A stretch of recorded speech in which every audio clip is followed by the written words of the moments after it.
Ok, est-ce qu'il y a des questions relatives à la parole? Non, pas de questions? D'accord, que Dieu soit béni, Jésus est Seigneur, Amen. Alors, est-ce que vous voulez qu'on partage un passage particulier? Non, que Dieu soit béni. Ok, allons dans Jean 2. Jean 2. 3 jours après, il eut des noces à Cana en Galilée. La mère de Jésus était là, et Jésus fut aussi invité aux noces avec ses disciples. Ok? Le vin ayant manqué, la mère de Jésus lui dit, ils n'ont plus de vin. Jésus lui répondit, femme, qu'y a-t-il entre moi et toi? Mon heure n'est pas encore venue. Sa mère dit aux serviteurs, faites ce qu'il vous. Verset 6. Or, il y avait là 6 vases de pierre destinés aux purifications des Juifs et contenant chacun 2 ou 3 mesures. Jésus leur dit, remplissez d'eau ces vases, et ils les remplirent jusqu'au bord. Puisez maintenant, leur dit-il, et apportez-en à l'ordonnateur du repas. Et ils l'en apportèrent. Quand l'ordonnateur du repas eut goûté l'eau changée en vin, ne sachant d'où venait ce vin, tandis que le serviteur qui avait puisé l'eau le savait bien, il appela l'époux et lui dit, tout homme sert d'abord le bon, puis le moins bon après, qu'on s'en est enivré. Toi, tu as gardé le bon vin jusqu'à présent.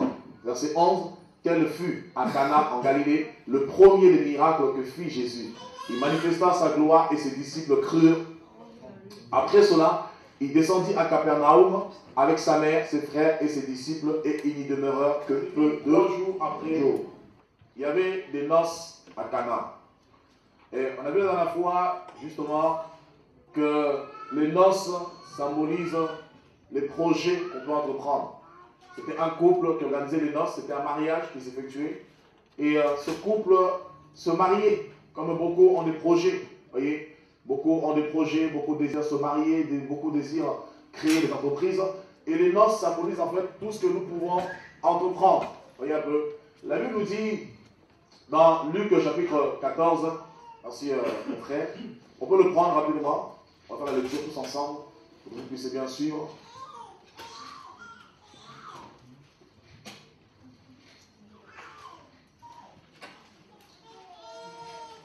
Au verset 28, la Bible dit, car lequel d'entre vous, s'il veut bâtir, ne s'assied pas d'abord pour calculer les... pour voir s'il a de quoi pouvoir terminer. Voyez? Hein? Ok, vous n'avez pas trouvé? Luc, chapitre 14, 28. Car lequel de vous, s'il veut bâtir une tour, hein? La tour, c'est le projet qu'on entreprend. On peut voir la tour seulement comme étant un mur. Hein? Vous voyez, un mur qu'on va dresser, pas du tout. La tour symbolise le projet. Rappelez-vous dans Genèse 11, la Bible nous dit Nimrod, le premier roi, le premier empereur noir sur la terre, pour votre information. Pourquoi un des signes majeurs, c'est qui montre que nous sommes arrivés à la fin de temps, parce que la boucle se referme. Voilà, le premier homme à régner sur toute la terre, c'était un noir. Et dans le temps dans lequel nous sommes, le dernier homme à régner sur toute la terre, c'est un quoi? Un noir. Vous comprenez ça? Cela, la prochaine fois, quand j'enseignerai sur les temps de la fin. Vous comprendrez plus ou moins. Alors, on a vu dans Genèse 11 que Nimrod va bâtir une tour à Babel, ce qui donne Babylone. Et ils vont bâtir la tour de Babel. Vous voyez, c'était un projet. Et Dieu va descendre pour briser, justement, faire échouer leur projet. Ils avaient un projet en commun, c'est de bâtir une tour qui toucherait le ciel pour fuir le jugement de l'Éternel. Vous voyez? Parce qu'au temps de Noé, Dieu avait détruit la terre par le déluge. Et ils se sont dit, en bâtissant cette tour qui toucherait le sommet du ciel, ben, s'il arrivait qu'il y ait le déluge, ben, on pourrait grimper, comme ça on pourra fuir le chemin de Dieu. Vous voyez un petit peu. Donc la tour symbolise les projets qu'on peut envisager, qu'on peut entreprendre, c'est-à-dire une entreprise, ça peut être le mariage, ça peut être plein de choses. Vous voyez un petit peu. Et il dit, lequel d'entre vous, s'il veut bâtir une tour, ne s'assied d'abord. Il faut s'asseoir pour calculer la dépense et voir s'il a de quoi la terminer. Vous voyez un petit peu. Le plus important pour Dieu, ce n'est pas le fait d'avoir des projets. Vous voyez, beaucoup ont des projets pour se marier, beaucoup ont des visions, ils veulent créer des entreprises. Mais frère, toi qui veux te marier, toi qui veux créer une entreprise, toi qui veux entreprendre une chose quelconque, avant de pouvoir entreprendre, tu dois d'abord t'asseoir pour calculer les dépenses. C'est ça un visionnaire. Parce que sinon, tu vas te lancer dans l'élan. Parce que bon, tu es enthousiasmé, tu es tellement excité de concrétiser tes projets, de satisfaire tes envies. Et sur le coup, il y a des paramètres qu'on ne va pas voir. Et une fois qu'on s'engage dans le mariage, on se rend compte que la réalité est autre par rapport à la vision primitive qu'on avait eue. Et c'est là où beaucoup de gens, parce qu'ils n'ont pas plus le temps de s'asseoir, le mariage finit en que de... Vous voyez un petit peu. Et c'est un problème que vous allez retrouver souvent en Afrique. Je trouve ça souvent en Afrique ou dans les îles. Vous allez voir, les gens construisent des grandes maisons, ils ont des grands projets, c'est ce que j'appelle la vision des grandeurs. Ils vont construire des grandes maisons. Vous allez voir que ces maisons ne finissent jamais. Pourquoi? Parce qu'ils avaient une idée, ils avaient une bonne idée, ils avaient une bonne vision. Mais le seul problème, c'est que beaucoup ne prennent pas le temps de s'asseoir pour calculer les dépenses. Regarde ce que Dieu dit ici. C'est Jésus qui parle. Hein. Il dit, verset 29, de peur qu'après avoir posé les fondements. C'est quoi les fondements? C'est le fait qu'on s'est engagé. Vous voyez? C'est-à-dire, tu vas voir une femme, tu t'engages, tu vas demander sa main, tu vas voir sa famille et tu vas épouser cette femme. Une fois que tu t'es engagé, mais il y a des choses que tu n'avais pas prévues, que tu n'avais pas gérées au préalable. Et là, une fois que tu te retrouves dedans, ben, c'est des surprises. Et si Dieu n'est pas dans l'affaire, ah ben, mon ami, vous êtes mal barré. Alors, qu'est-ce qu'il dit ici? De peur qu'après avoir posé les fondements, il ne puisse l'achever et que tous ceux qui le verront ne se mettent à le railler en disant, ah, cet homme a commencé à bâtir, mais il n'a pu achever. Voyez? C'est un tout de commencer, c'est aussi un tout de finir. Vous voyez un petit peu? Or, Dieu, il est alpha et oméga. Et en tant qu'enfant de Dieu, on doit avoir la notion de Dieu, la vision de Dieu. Lorsqu'on commence une chose, on doit la terminer. Parce que Dieu, celui qui commence une œuvre et qui l'amène à la perfection. Vous voyez un petit peu? Donc, c'est important lorsque nous concevons quelque chose, nous avons une vision, nous avons des projets, c'est important d'associer Dieu. Et c'est l'erreur que ce couple avait fait. Quoique je dirais erreur, mais en même temps, c'est un bien pour eux parce que je ne sais pas qui avait invité Jésus ce jour-là. Heureusement pour lui que Jésus était là. Et ce couple avait entrepris leur mariage. Ils vont se retrouver à Canaan, ils vont faire leur mariage, ils vont se réjouir. Et la Bible dit bizarrement, subitement, le vin vient à manquer. Voyez? Le vin vient à manquer. Alors pour beaucoup pensent que dans ce passage, le vin symbolise réellement le vin véritable que nous buvons, ou qu'on s'appelle le vin alcoolisé, ou une boisson enivrante quelconque. Pour votre information, ici, lorsqu'on parle du vin ici, vous devez comprendre, c'est une métaphore. Ça ne veut pas dire que c'était véritablement le vin qu'on buvait. En fait, c'est un enseignement que Jésus voulait nous apporter. Alléluia. Ok. Alors, on dit ici, c'est où le passage? Jean 2. On va dessus. On dit qu'au jour de ce noces, Jésus fut aussi invité aux noces avec ses disciples. Vous voyez un petit peu? Alors, je ne sais pas qui avait invité Jésus ce jour-là. Certainement, c'était des connaissances. Vous voyez, comme beaucoup de fêtes, beaucoup de mariages. Vous voyez, on va inviter une personne et dans l'enthousiasme, parce que la personne connaît une autre personne qu'elle apprécie, elle va se dire, tiens, j'ai invité telle personne pour accompagner. Alors, je ne sais pas si ce couple-là même qui avait invité Jésus directement ou une tierce personne, mais dans tout le cas, c'était une grâce pour eux d'avoir Jésus dans leur mariage. C'est pourquoi dans ton mariage, dans tout ce que tu fais, tu as intérêt d'associer Dieu dans tout ce que tu entreprends. Voilà pourquoi Colossiens 3, 17 nous dit, quoi que vous fassiez, en parole ou en action, faites tout au nom de Jésus. Pourquoi? Parce que lorsque vous faites des choses en parole ou en action, et lorsque vous associez le Seigneur sera le garant de vos projets. Le Seigneur veillera sur vous. Psaume 127, nous dit, si l'Éternel me garde une ville, celui qui la garde. Et si l'Éternel me bâtit, celui qui bâtit en vain. Voyez? Or, lorsque nous bâtissons avec le Seigneur sera là pour veiller. Là où nous ne verrons point, là où il y aura des incompréhensions, là où nous ne comprendrons pas forcément, le Seigneur, parce que nous l'avons associé, voyez? Nous l'avons associé à nos projets, il sera là pour nous aiguiller. Pourquoi? Parce que Dieu est lumière. Là, il y a des zones d'ombre dans nos vies, la lumière de Dieu vient pour nous éclairer. Alléluia. C'est pourquoi c'est important, frères et sœurs, de ne pas négliger Dieu dans vos vies, dans vos projets. Alors on dit que le vin vient à manquer. Et la mère de Jésus lui dit, ils n'ont plus de vin. Verset 4. Jésus lui répondit, femme, qu'y a-t-il entre moi et mon heure n'est pas encore venue? Oui, ça c'est bizarre quand même. Marie vient voir Jésus pour dire, hé Jésus, le vin vient à manquer. Je dis, femme, qu'y a-t-il entre toi et moi? Mon heure n'est pas encore venue. Vous voyez qu'il y a quelque chose là-dedans, vous voyez un petit peu? Où le rapport avec l'heure? La femme lui parle du vin, Jésus parle de l'heure. Vous voyez un peu? On se dit, mais attends, il y a un problème. Où le rapport entre l'heure et le vin? On te demande soit de multiplier le vin, soit de ne pas multiplier le vin. Soit tu veux, soit tu ne veux pas. Mais pourquoi tu dis mon heure n'est pas encore venue? Alléluia. Est-ce qu'il y a une logique là? Je vous pose la question. C'est comme si moi j'arrive dans la salle ici. Tel que nous sommes ici. Alors le frère il dit, comment ça s'appelle, à tel frère, est-ce que, comment ça s'appelle, tu peux simplement te décaler pour que je puisse m'asseoir, ou est-ce que tu peux m'aider à me relever? Et lui va dire, mon heure n'est pas encore venue. Mais où le rapport? On appelle ça en français hors, mais avec Jésus, il n'y a jamais de hors-sujet. Voilà. Il fait juste des métaphores, mais si tu es dans l'esprit, tu comprends, il n'y a jamais de hors-sujet. Pourquoi Jésus a dit à Marie, mon heure n'est pas encore venu? Et pourquoi Marie va demander à Jésus de multiplier le vin? Pourquoi? Parce que la Bible dit dans Psaume 104, verset 15, et dans Ecclésiaste, comment ça s'appelle, 10 au verset 19, la Bible nous dit, le vin réjouit le cœur de l'homme. Alléluia. Est-ce que vous me suivez? Ça veut dire qu'il y a le vin de la réjouissance et il y a le vin de la débauche. Alléluia.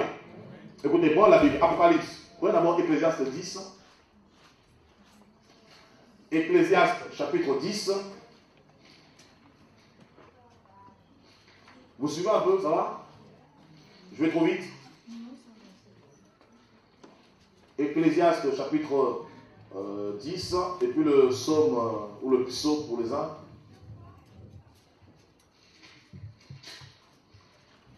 Ecclésiaste 10. C'est bon? Alors, verset 19, on nous dit, on fait des repas pour ceux, mais au contraire, le vin, lui, rend la vie joyeuse. Et l'argent répond, on dit, le vin rend la vie joyeuse. Alléluia. On dit, le vin rend la vie joyeuse. Vous allez voir de quel vin on parle. Ici, le vin, là, c'est une autre vie. Ok, Psaume 104, verset 15. Vous allez voir que ici, quand on parle du vin qui rend la vie joyeuse, vous allez voir qu'on parle d'autre chose. Regardez Psaume 104, 15.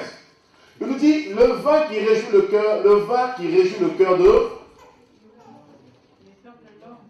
et fait plus que l'huile resplendir son, et le pain qui soutient le cœur de. Ok. Il dit, le vin réjouit le cœur de l'homme, et l'huile fait resplendir son visage. Or, nous savons que dans la parole de Dieu, le vin symbolise la parole. On le voit par exemple dans la parabole de drap neuf, et des outres neuves. Par exemple, dans Matthieu chapitre 9, verset 17, le Seigneur Jésus dira, nous ne mettons pas du vin nouveau dans de vieilles outres. Sinon, autrement, justement, le vin s'abîmerait. Et éventuellement, nous ne mettons pas non plus des draps neufs dans de vieux draps. Vous voyez un petit peu? Pourquoi? En fait, c'est pour dire qu'il n'y a pas un mélange entre le vieux vin et le nouveau vin. Mais si nous prenons à la manière des hommes, logiquement, lequel vin qui est bon? Le nouveau ou le vieux? Alors, est-ce que Jésus... Non, ce n'est pas le nouveau. Bon, je crois que je vais trop vite. Je vais poser la balle un peu par terre. Écoutez, dans la logique humaine, lequel vin coûte le plus cher? Lequel vin qui est de meilleure qualité? Mais pourquoi? Voilà, est-ce que vous comprenez? Dans la logique, il faudrait que le vieux vin soit meilleur. Mais quand on est dans Jean 2, bizarrement, ce n'est pas le vin d'avant qui est meilleur, c'est le vin nouveau que Jésus a multiplié qui est devenu meilleur. Parce qu'il y a autre chose derrière. Il y a vin et vin. Laisse tomber ton Beaujolais là. Ne dis plus, c'est l'appétit vient en buvant du Beaujolais. Parce qu'il y a vin et vin. Est-ce que vous comprenez? Il multiplie le vin, il faut laisser le temps que ça puisse se fermenter. Il faut laisser le temps que ça soit conservé bien comme il faut. Vous voyez un petit peu? Il multiplie le vin, les gens boivent. C'est pas possible. Attends, mais ce vin, ils sont doux, mais c'est pas vrai. Alléluia. Bon, quelqu'un me suit ou vous voulez qu'on arrête? Ça va? On suit, hein? Vous voyez un petit peu? Donc on peut se dire, mais c'est contradictoire, mais Jésus se contredit, mais la parole de Dieu est bizarre. Non, elle n'est pas bizarre. Il y a une cohérence totale. Il faut être dans l'esprit pour comprendre la pensée de Dieu. Et beaucoup de pasteurs se servent de ce passage pour dire que les chrétiens doivent boire l'alcool. C'est faux, frères et sœurs. Un chrétien, un enfant de Dieu ne doit pas toucher à l'alcool. C'est biblique, noir sur blanc. On nous parle par exemple de, comment il s'appelle, Jean-Baptiste dans Luc 1. On nous dit Jean-Baptiste parce qu'il sera revêtu du Saint-Esprit, il ne boira ni vin, ni liqueur forte, ni boisson. Ok. Regardez. On nous dit ni liqueur. C'est ça, non? Ni quoi? Boisson forte. Vin et ni les boissons.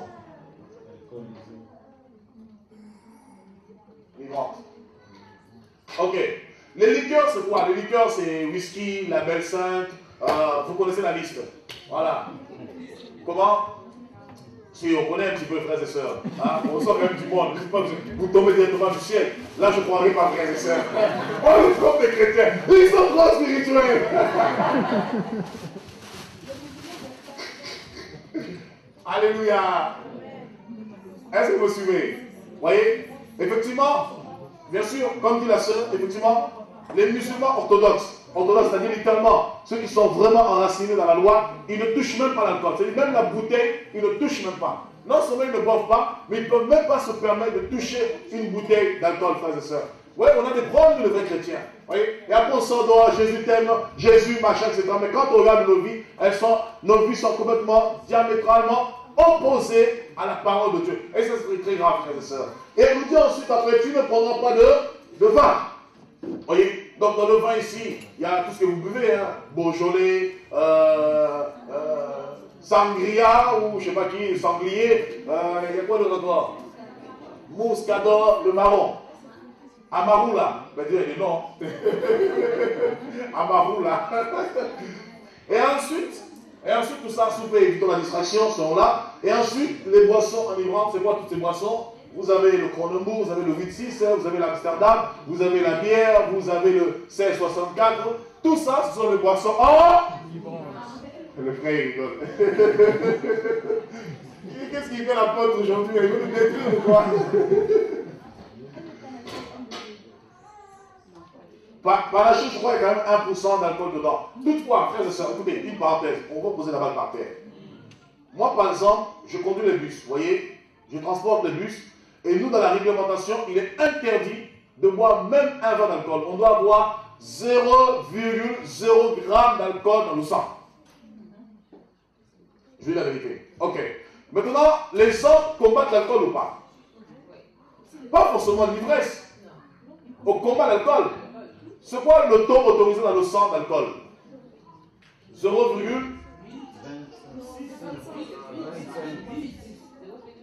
c'est un délit. C'est 0,6, 0,5, 0,5. Ok, regardez. Alors 0,5 c'est quoi? Il suffit de prendre une petite bouteille, c'est-à-dire atteint le seuil 1, interdit. Donc quand tu prends un deuxième, tu peux dire, oh non, mais je ne suis pas ivre. Parce que quelqu'un m'a dit, oui, mais tu sais, l'apôtre, la Bible dit, ne vous enivrez pas de vin. Dans Éphésiens 5, 18, ne vous enivrez pas de vin, c'est la débauche, soyez remplis du Saint-Esprit. Mais avant de s'enivrer, il faut d'abord boire. Il faut d'abord boire. D'accord, ok. Tu peux boire 2 verres, par exemple, ou 2 bouteilles, tu n'es pas forcément ivre. Mais par rapport à la loi, tu es hors. Alors si les hommes pervers, iniques, pécheurs, combattent ce genre de choses. Mais comment toi, en tant qu'enfant de Dieu, tu peux accepter cela? Acclamons la parole de Dieu.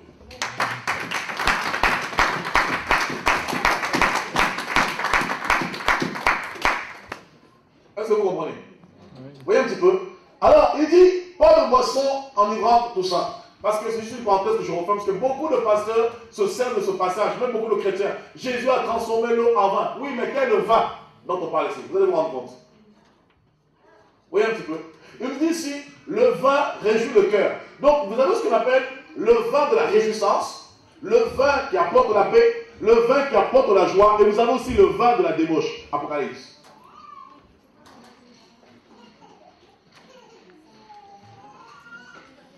Apocalypse, donc c'est vers le dernier livre, il y a encore le dernier encore. Apocalypse, chapitre 17.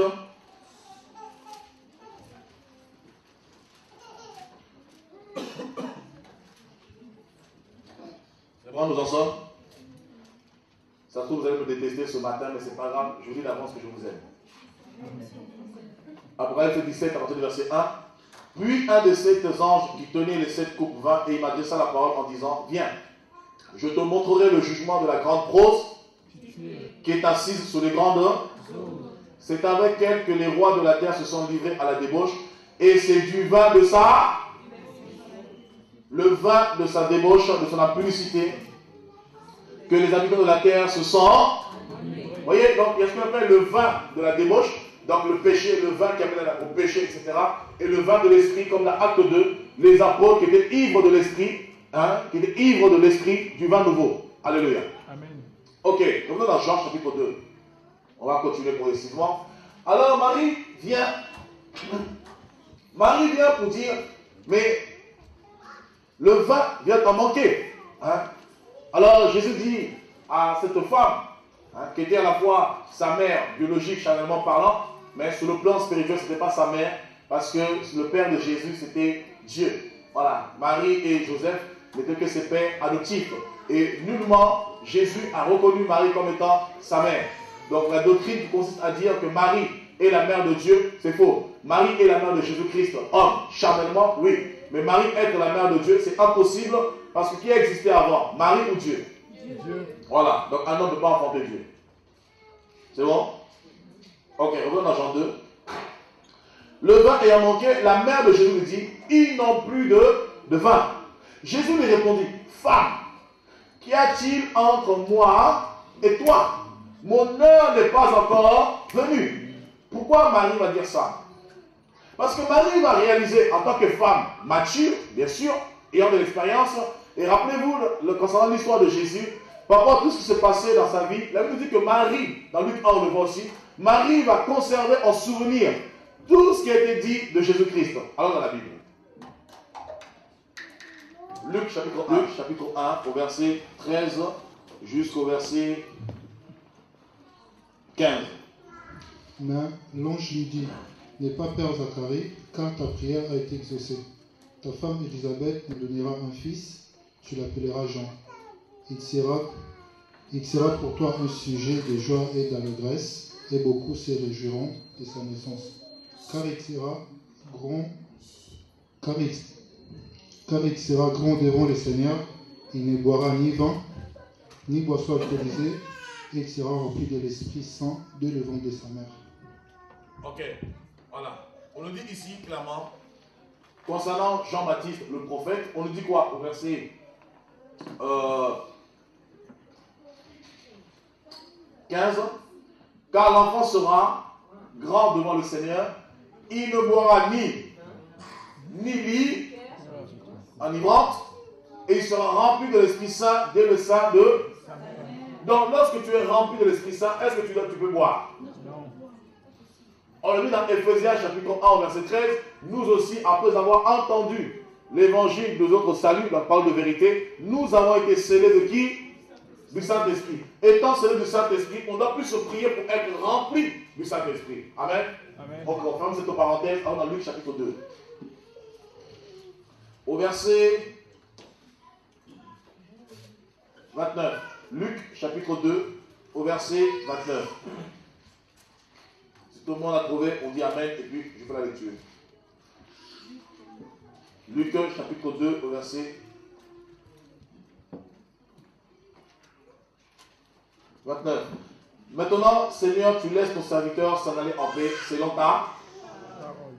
Car mes yeux ont vu ton. Là, c'est Simeon qui parle. Salut que tu as préparé devant tous les. Lumière pour éclairer les. Et gloire d'Israël ton. Son père et sa mère étaient dans l'admiration des choses qu'on disait de qui? Simeon les bénit et dit à Marie, sa mère, voici. Cet enfant est destiné à amener la chute et le relèvement de beaucoup en et à devenir un signe qui provoquera la contradiction. Et à toi-même une épée te transpercera l'âme afin que les pensées de beaucoup de cœurs soient dévoilées. Vous voyez un petit peu? Alors, dans tout ça, Marie va se rendre compte que l'enfant qu'elle a porté, c'est un enfant qui venait de Dieu. Et par-dessus tout, la mission de cet enfant, c'était de sauver beaucoup de gens. C'était une lumière pour les nations, d'être justement un secours pour Israël et éclairer beaucoup de personnes. Relever beaucoup de personnes de leur chute. Vous voyez un petit peu? Donc Marie savait personnellement, Jésus était là pour apporter la vie là où il y avait la mort. Et ayant toutes ces paroles, elle avait conservé ces paroles en elle. Et quand ils vont se retrouver lors de cette fête, en plein milieu de la fête, et ils vont se rendre compte que le vin vient d'en manquer. Et Marie voyait qu'il y avait le vin. Les gens étaient là, c'était une fête, c'était des noces. Les gens étaient censés se réjouir. Mais elle voyait la tristesse qu'il y avait dans cette fête. Elle voyait le désarroi qu'il y avait dans cette fête. Elle sentait la mort qu'il y avait dans cette fête. Et voyant Jésus qui était à côté, parce que frères et sœurs, on aurait pu aller acheter du vin. Qu'est-ce qui empêchait d'aller racheter du vin? Puisque le vin venait à manquer. Rien n'empêchait qu'on ait encore acheté du vin. Pour puiser écouter, faisant une pause, où les gens continuent, ils boivent de l'eau un petit peu, ou pendant l'entracte, on met un petit peu la musique, ils dansent, pendant le temps que l'ordinateur envoie des personnes pour aller acheter du vin. Mais vous devez comprendre, en fait, ça va au-delà de tout ça. Alléluia. Amen. Alors, Marie savait ces choses. Voilà pourquoi Marie dit à Jésus, de multiplier le vin. Le vin va t'en manquer. Voilà qu'il manque du vin. Ces gens se marient, ils entreprennent des choses, mais leur vie est médiocre. Alléluia. Et vous avez beaucoup de gens qui prient, frères et sœurs, qui fréquentent les églises, qui fréquentent les assemblées. Beaucoup de gens qui prient Dieu, frères et sœurs, qui font des projets. Mais quand vous regardez leur vie est médiocre. Il n'y a pas la prospérité, frères et sœurs. Il n'y a pas la joie. Il n'y a pas la paix, oh frères et sœurs. Pourquoi? C'est parce qu'il manque véritablement Jésus dans leur cœur. C'est une chose de proclamer Jésus, Seigneur, je t'adore, je te loue. Mais c'en est aussi une autre de vivre Jésus.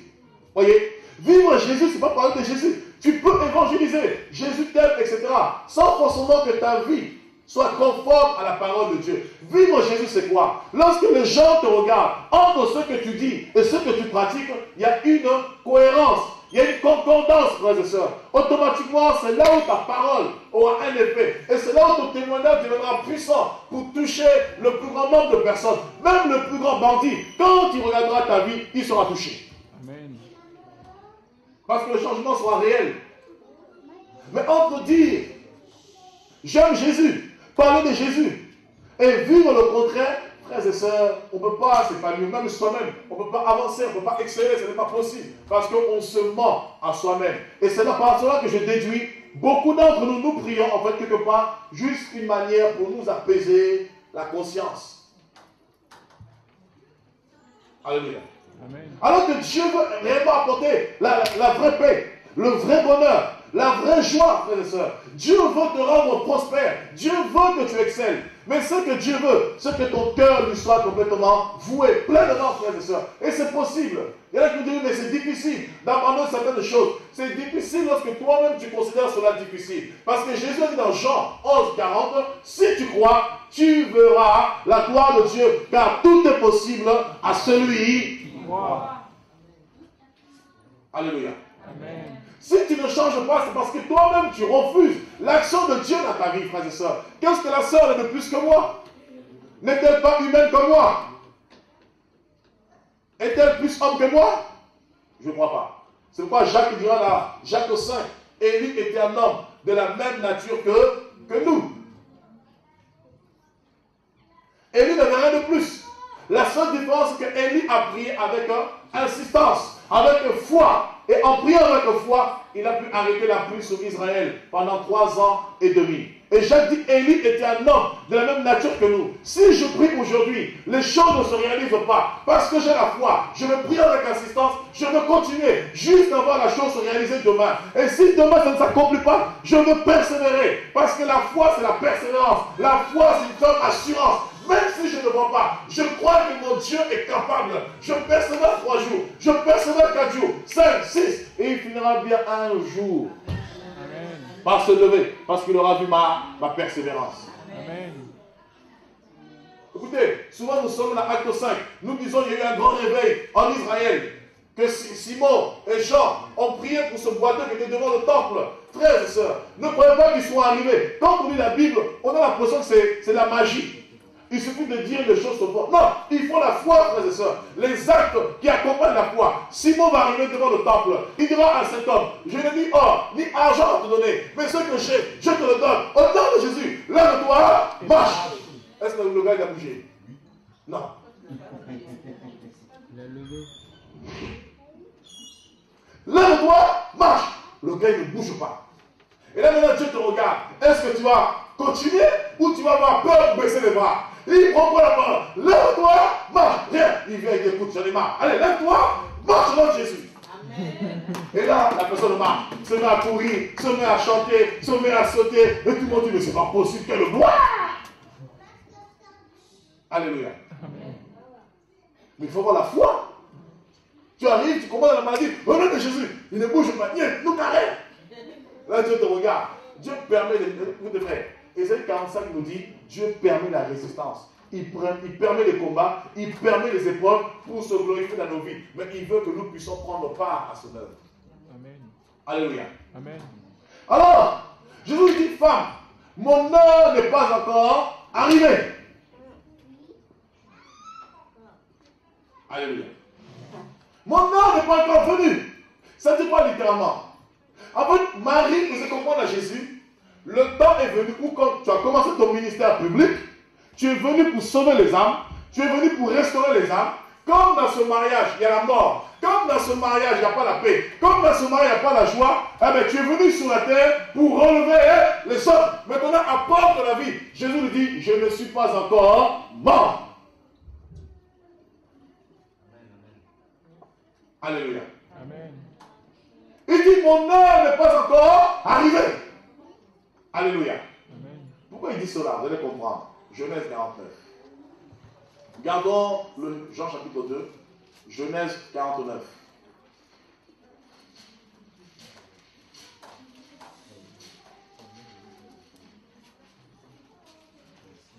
Genèse 49. Au verset 10.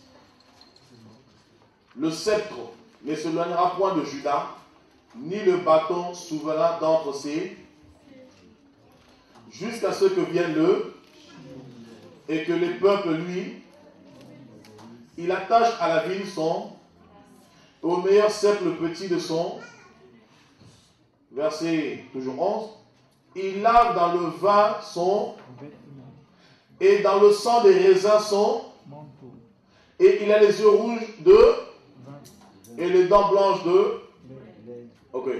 Ici, on nous parle de Judas, littéralement, on nous parle de Jésus-Christ. On nous dit qu'il va laver son vêtement dans le vin. Oui, dans d'autres versions, nous le sent clairement. Parce que le vin ici symbolise le sang. Vous voyez? Donc là, quand je vous parlais du vin ici, vous devez comprendre de quel vin parle-t-on. Vous voyez? Ici, on nous dit clairement, Judas, hein, on dit le sceptre ne s'éloignera pas de Judas, ni le bâton souverain d'entre ses pieds, jusqu'à ce que vienne le Shiloh. Le Shiloh en hébreu veut littéralement dire celui à qui appartient le règne, le pouvoir. Or, celui à qui appartient le règne et le pouvoir, c'est qui? Et c'est lui que les Juifs attendaient, frères et sœurs.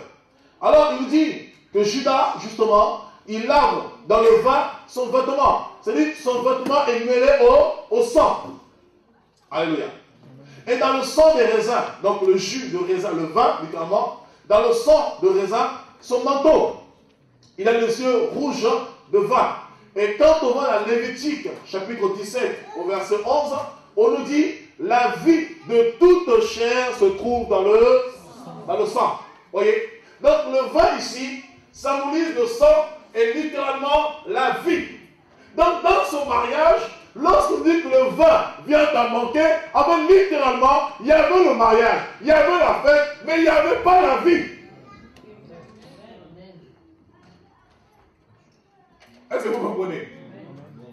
Il y avait le mariage, il y avait la fête, les gens mangeaient, ils buvaient, mais il n'y avait pas la vie. La vie manquait, frères et sœurs. Il ne suffit pas de se marier pour avoir la joie. Non, frères et sœurs, le bonheur vient de l'Éternel.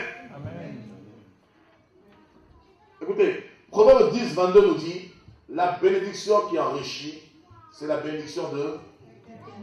Et il en fait suivre nos cas.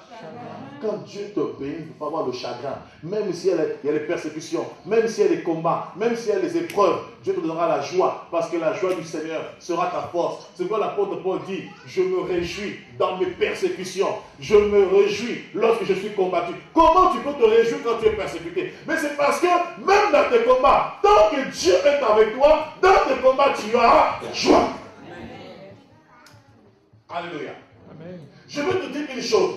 Même si tu n'as pas de papier en France, quand tu saisis la profondeur de la parole de Dieu, tu comprends que tu n'es pas étranger. Parce que Exode 19 nous dit, Dieu dit, le ciel et la terre sont à moi, ainsi que tout ce qui contient. Et l'apôtre Pierre dira, vous êtes étrangers et voyageurs sur la terre. C'est-à-dire, et toi qui as les papiers, moi qui n'ai pas les papiers, nous sommes tous étrangers parce que cette terre appartient ni à M. Sarkozy, ni M. Hollande, ni M. Kabila. Eux tous sont étrangers. Cette terre appartient à Dieu. Voilà pourquoi Dieu dit à Josué, tout Dieu fout la plante de tes pieds, je te le donne parce que la terre est à moi.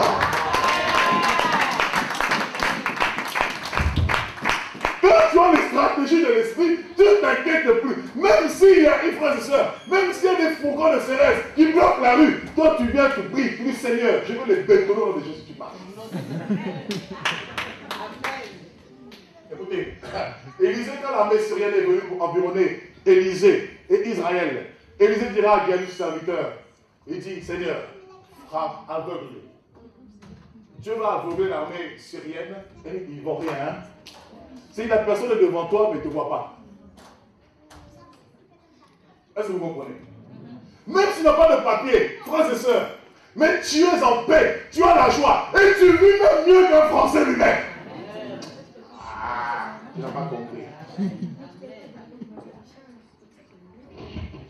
Il y en a qui disent, non, le jour où je serai français, vraiment les choses vont changer. Laisse tomber. Quand tu ne commences pas, quand tu n'as rien, même quand tu auras, tu seras zéro. Cadavre.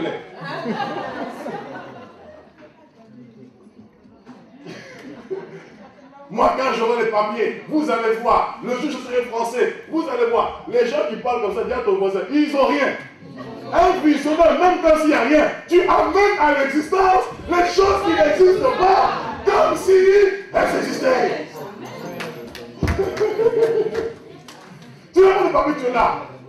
Bon, d'ici 5 ans, il faut que j'achète une maison. D'ici ça, il faut que je passe aussi. Il faut que j'aille en Afrique. Il faut que j'aille aux États-Unis. Oh, mais toi, tu es sérieux? Mes frères, bien sûr.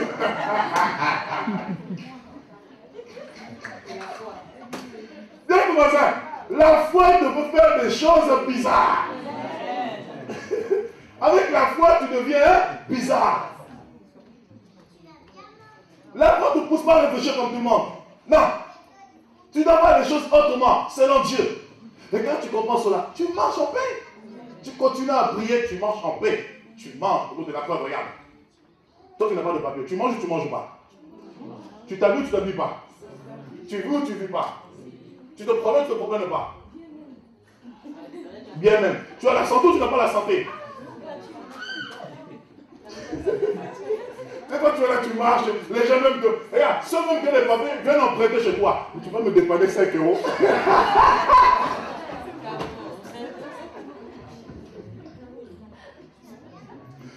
Dès que vous j'ai de la valeur. C'est moi, c'est faux. Devant le pays même appelle. Ah, vraiment, là, vraiment, c'est compliqué. Tu faut faire les choses autrement. Tu vas lui dire, vous, au contraire, vous êtes une race élue. Ah oui, frère. Vous comprenez un peu? Ne vois pas comme tout le monde. Si tu commences à voir comme tout le monde, tu vas devenir aveugle. En Jésus, tout le monde n'est pas tout le monde. En Jésus, tu es une race exceptionnelle. Ah oui, frères et sœurs. Oui, un peu. Alors Marie va dire, mais Jésus, tu es venu pour mourir pour les hommes, littéralement. C'est toi qui es la source de vie. Apporte la restauration. Jésus lui dira, mon heure n'est pas encore venue. Parce qu'elle a voulu dévoiler le secret. Il dit, mon heure n'est pas encore venue, femme. Qu'y a-t-il entre toi et moi? Ce n'est pas à toi de me dire ce que je dois faire. Je connais ma mission. Dans Jean 4, 31, Jésus même dira, ma nourriture est de faire la volonté de celui qui m'a envoyé.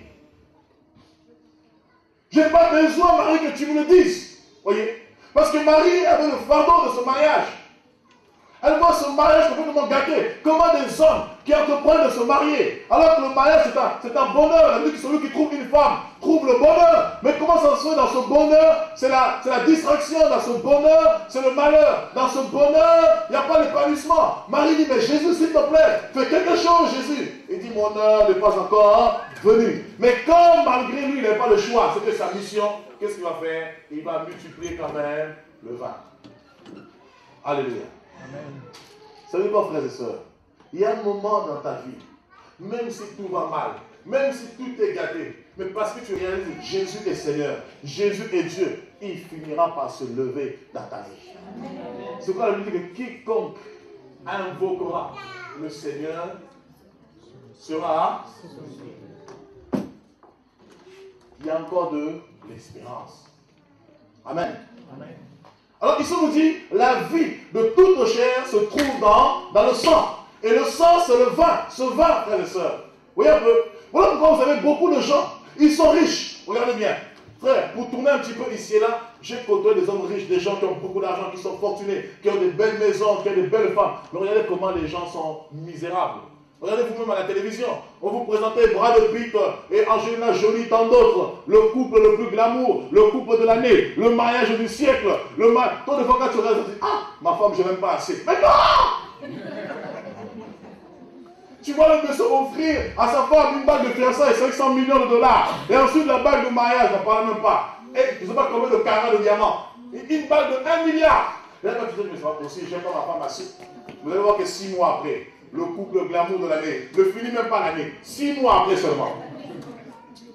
Le couple glamour de l'année ne fait même pas une année. 6 mois après, vous entendez scandale, divorce. Pourquoi? Parce que tout ça ne suffit pas pour avoir le bonheur et la paix. Non, le bonheur vient de l'Éternel. Jésus a dit, je vous donne ma paix, telle que le monde ne peut vous la donner. Tout ça ne suffit pas, frères et sœurs. Le vrai bonheur, la vraie paix, c'est en Jésus. Quand Jésus rentre dans ta vie, il apporte la joie, il apporte la paix, il apporte le bonheur, il apporte l'espérance. Même si tu n'as rien, tu vis comme si tu es riche. Amen.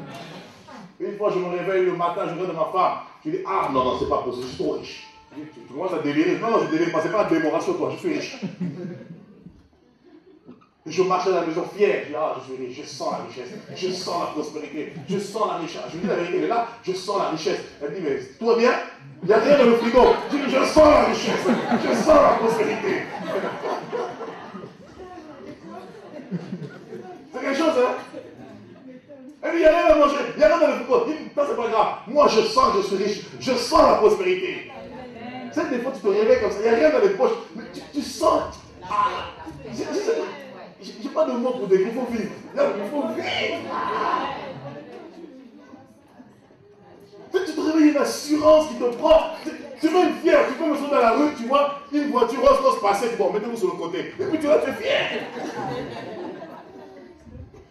Alors toi-même, tu n'as pas de rose, toi, même sur le pied.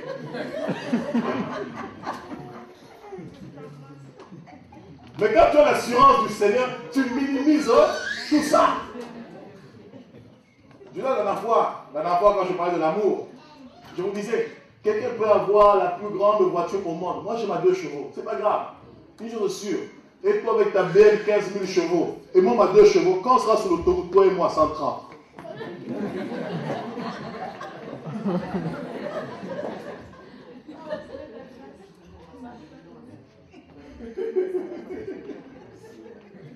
On va tous arriver au même endroit. Oui, un petit peu. C'est quelque chose. C'est quand avoir Jésus, c'est la plus belle vie. Frère, tu peux tout avoir. Je te conseille d'avoir Jésus. Ne mets pas Jésus de côté. Dans tes projets, ne mets pas Jésus de côté. Dans ton couple, ne mets pas Jésus de côté. Dans tes projets de mariage, ne mets pas Jésus de côté. Tu mets Jésus de côté, tu as raté ta vie. Je te dis la vérité. Tu mets Jésus de côté, tu as raté ta vie. Que tu sois jeune, que tu sois vieux, peu importe. Tu mets Jésus de côté, tu rates tout.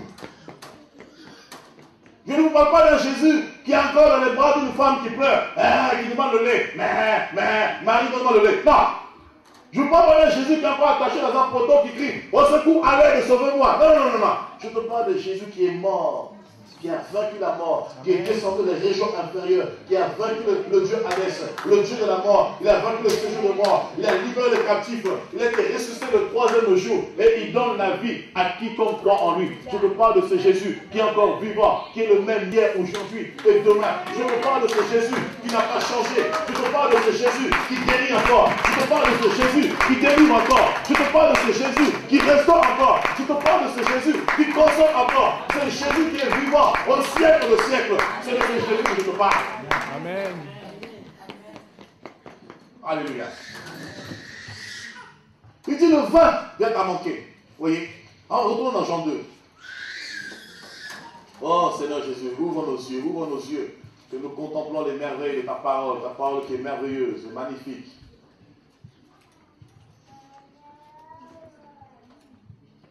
Mon heure n'est pas encore venue. Marie dit, verset 5, aux serviteurs, faites tout ce qui vous...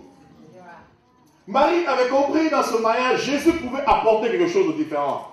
Jésus pouvait faire quelque chose. Même si elle dit, femme, qu'y a-t-il entre toi et moi? Elle savait pertinemment, sa mission était de consoler les cœurs brisés. Lui-même l'a dit, l'Esprit du Seigneur est sur moi. Il m'a oint pour libérer les captifs. Pour guérir ceux qui ont le cœur brisé. Et pour annoncer une bonne nouvelle. Là où il y a Jésus, il y a toujours des bonnes nouvelles. Même ceux qui ont dit, ta fille est morte. Non, ma fille n'est pas morte, ma fille est morte. Attends, Jésus, tu es fou, tout le monde pleure là-bas. Et alors, elle dort. Non, les équations de Jésus, elles sont compliquées. Tu peux mettre ton X au carré, là, ça tombe à l'eau. Tu peux mettre ton A plus B, AB, là, ça tombe à l'eau. Les équations de Jésus, là, tu ne peux pas les résoudre. Jamais. C'est compliqué. Alors, verset 6, on dit, il y avait là 6 vases de pierre, destinés aux purifications des Juifs et contenant chacun 2 ou 3 mesures.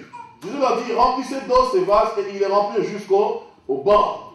Voyez, la plénitude de l'esprit. Dieu ne fait jamais les choses à moitié. Lorsque Dieu agit dans ta vie, frères et sœurs, il va agir pleinement dans ta vie. Mais c'est un Dieu qui commence d'abord par les faibles choses. Et ensuite, il avance progressivement. Voilà que Philippiens 1,6 nous dit, celui qui a commencé en vous cette bonne œuvre, il la rendra parfaite pour le jour de son avènement. C'est-à-dire, à chaque jour que tu marches, chaque jour que tu te lèves, chaque jour que tu te couches, Dieu accomplit une œuvre nouvelle dans ta vie. Chaque jour qui passe, Dieu accomplit et opère des choses dans ta vie pour t'emmener dans sa plénitude. Alléluia.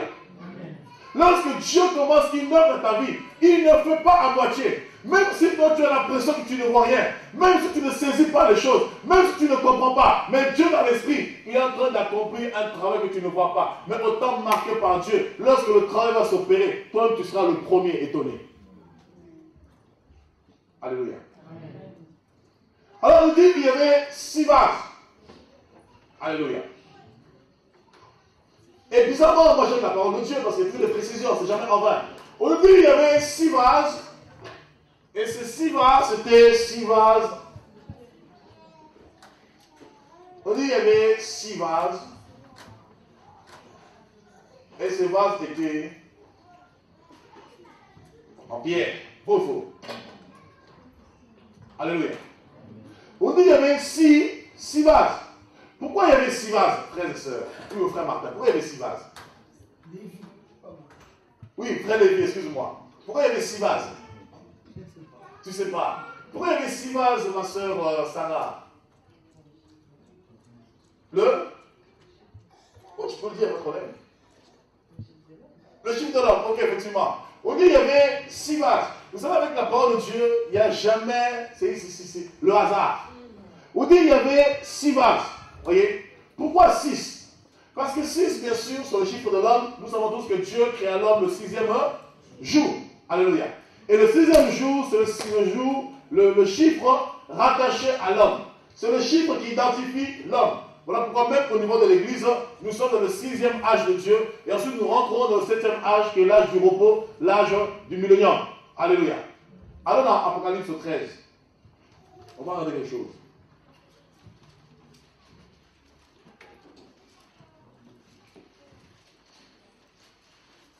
Ouais, vous ça va? On suit. Verset 15. Et il lui fut donné d'animer l'image de la bête afin que l'image de la bête parle et qu'elle fasse que tous ceux qui n'adoraient pas l'image de la bête soient tués. Vous voyez? On nous parle de l'image de la bête et ceux qui adorent. Vous voyez? On fait la distinction entre l'image de la bête et ceux qui adorent. On dit bien, tous ceux qui n'adoreraient pas l'image de la bête seront tués. On n'a pas interdit l'image. Ok, continuons. Verset 16. Et elle fit que tous, petits et grands, riches et pauvres, libres et esclaves, reçoivent une marque sur leur main droite ou sur leur front, et que personne ne puisse acheter ni vendre sans avoir la marque, le nom de la bête ou le nombre de son. Verset 18. C'est ici la sagesse, que celui qui a de l'intelligence calcule le nombre de la bête, car c'est un nombre. C'est un nombre. Donc le nombre de l'homme, c'est quoi? Le 6. Alors pourquoi maintenant ici cet homme sur le 666, on dit quoi? C'est un nombre d'hommes et son nombre est 666. Ça veut dire littéralement 6, 6, 6. Pourquoi 3 fois? Parce que en fait c'est le paroxysme du péché. Vous voyez un petit peu?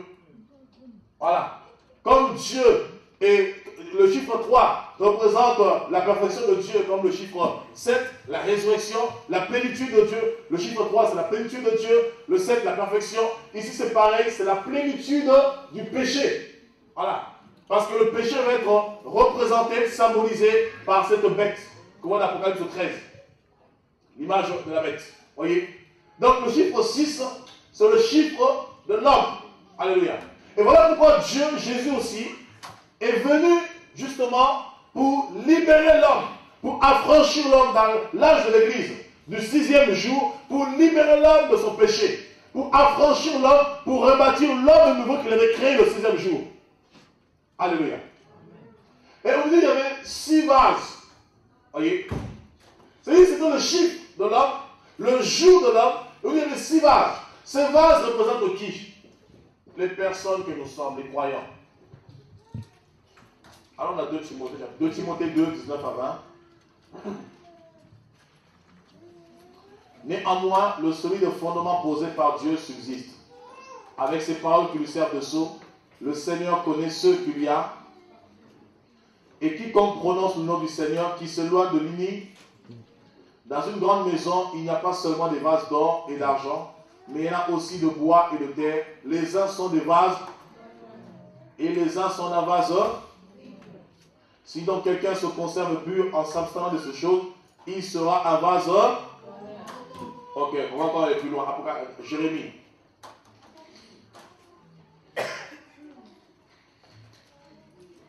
C'est bon? Jérémie, chapitre 17, 18 plutôt, excusez-moi.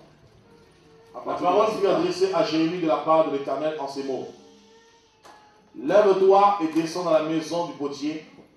Là, je ferai entendre mes paroles. Je descendis dans la maison du potier, et voici, il travaillait sur un tour. Le vase qu'il faisait ne réussit. Comme il arrive à l'argile dans la main du potier, il en refit un autre, tel qu'il trouva bon de le. Ici, le premier vase symbolise la loi. Le premier vase qui n'a pas réussi. La preuve. Qui a créé le premier vase? Lisez bien ici. Ce sera pas notre enseignement. Qui a conçu le premier vase ici? Suivez bien. La parole fut adressée à Jérémie de la part de l'Éternel en ces mots. Lève-toi et descends dans la maison du potier. Là, je ferai entendre mes paroles. J'ai descendu dans la maison du potier, et voici, il travaillait sur un tour. Le vase qu'il faisait ne réussit pas. Comme il arrive à l'argile dans la main du, il en refit un autre vase, tel qu'il trouva bon de le. En fait, ici, le Seigneur fait toujours pareil une métaphore.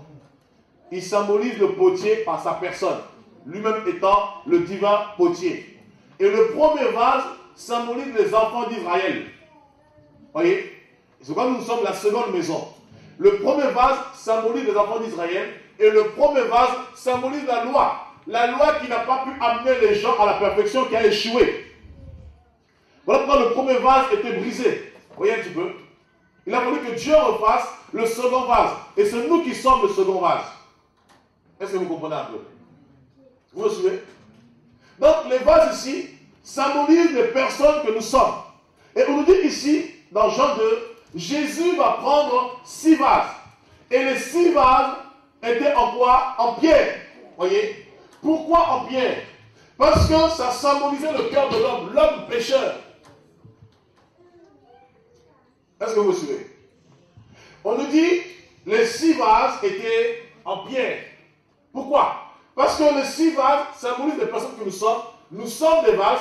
Pourquoi le chiffre 6? Parce que ça symbolise l'homme, qui est ce vase-là. Et par-dessus tout, elles étaient en pierre parce que les pierres symbolisaient l'état du cœur de l'homme.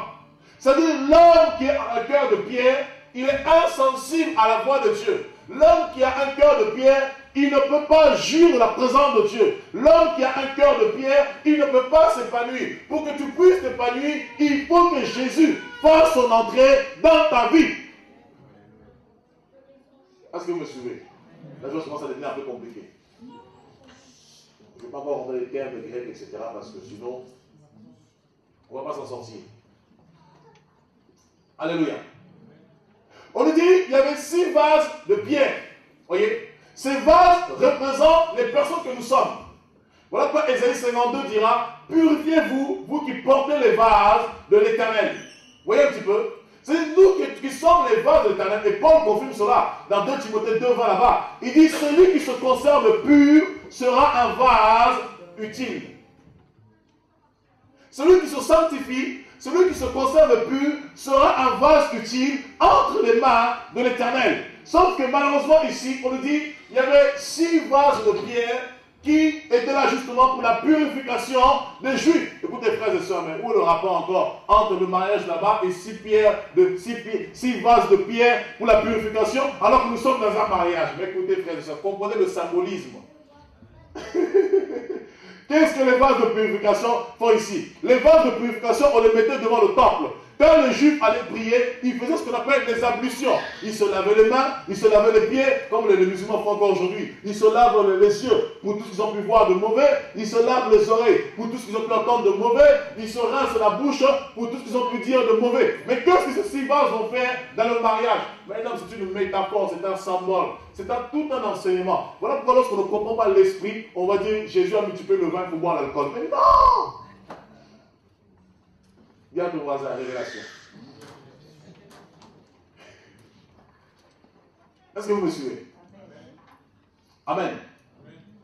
Et ces 6 vases de pierre symbolisent le cœur de l'homme. Regardez. Allons dans l'Exode. Vous allez comprendre.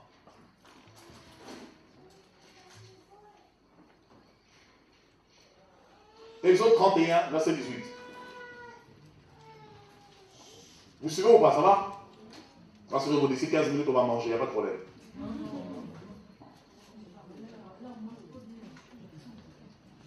Je sais qu'il y a un gap, mais rassurez-vous, on va manger, il n'y a pas de souci. Il faut d'abord que la parole rentre d'abord. On mange d'abord, et puis la parole, après il y aura un temps pour la nourriture physique. Exode 31, 18. Lorsque l'Éternel eut achevé de parler à Moïse sur le mont Sinaï, il lui donna les 2 tables du... Écoutez, les 2 tables du... Table de quoi? Écrit du doigt de... On dit bien, Dieu va donner à Moïse les 2 tables du témoignage, table de pierre. Pourquoi Dieu a écrit ces lois dans cette table de pierre?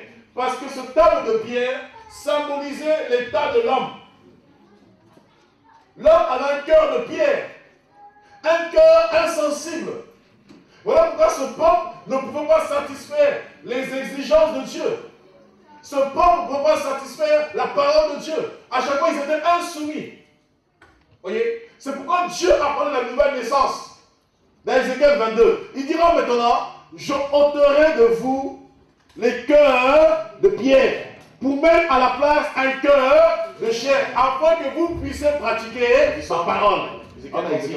C'est bon? Ok. C'est pourquoi dit à la maison d'Israël, ainsi parle le Seigneur l'Éternel. Ce n'est pas à cause de vous que j'agis de la sorte, maison d'Israël, c'est à cause de mon saint nom que vous avez profané parmi les nations où vous êtes. Je sanctifierai mon grand nom qui a été profané parmi les nations, que vous avez profané au milieu d'elles. Et les nations sauront que je serai de votre corps le cœur. J'ôterai de votre corps le cœur. À la place, je mettais quoi? C'est-à-dire que ce peuple avait un cœur de pierre. Voyez? C'est-à-dire que le cœur était dur. C'est encore une métaphore. Ne croyez pas qu'à la place du cœur, l'organe, il y avait une pierre. Non. C'est une métaphore. Amen. Parce qu'on prend tellement les choses d'une manière littéraire. Non. La parole, c'est souvent beaucoup de métaphores. Voyez un peu. C'est le cœur de ce peuple était dur, comme une pierre. Et ce qui est grave, c'est de savoir que nous, aujourd'hui, qui avons le Saint-Esprit, qui avons accepté Jésus dans notre vie, véritablement, Dieu a changé notre cœur. Mais c'est nous-mêmes qui revenons au cœur de pierre. Pourquoi? À chaque fois que la vérité est proclamée, que tu cries, c'est la vérité, et que tu ne veux pas changer, c'est le cœur de pierre qui s'installe. Et si tu ne fais pas attention, au bout d'un certain temps, ça sera irréversible. Est-ce que vous me suivez? Vous qui êtes dans la parole, oui c'est la vérité, oui c'est la vérité, c'est la vérité. Mais lorsque vous dites c'est la vérité, et que vous ne changez pas, sans le savoir, c'est le cœur de pierre qui commence à prendre place. Et plus vous demandez à cet état, plus le cœur s'endurcit, jusqu'à un moment où vous devenez complètement incrédule. C'est pour vous avez des gens qui vont vous parler de Jésus, avec pugnacité, avec audace, avec force, mais quand vous regardez leur vie, pourquoi? Parce qu'il y a un moment, ils n'ont pas prêté attention. Alléluia. Donc, ces vases de pierre symbolisaient littéralement leur cœur, l'état de leur cœur, l'homme pécheur, l'homme qui ne peut s'approcher de Dieu. Voyez? L'homme qui ne peut atteindre Dieu par sa vie, sa vaine manière de vivre, par ses péchés, par son comportement. Voyez un petit peu? Donc ces gens avaient fait leur mariage, mais comme Dieu n'était pas associé dans ce mariage, ils ne pouvaient pas connaître le bonheur de Dieu. Voilà pourquoi Marie a dû intervenir. Si vraiment l'homme avait Dieu dans sa vie, il aurait su que Jésus était là. C'est lui-même le marié qui serait venu pour dire, Jésus, je suis ton fils, fais-moi justice. Est-ce que vous comprenez?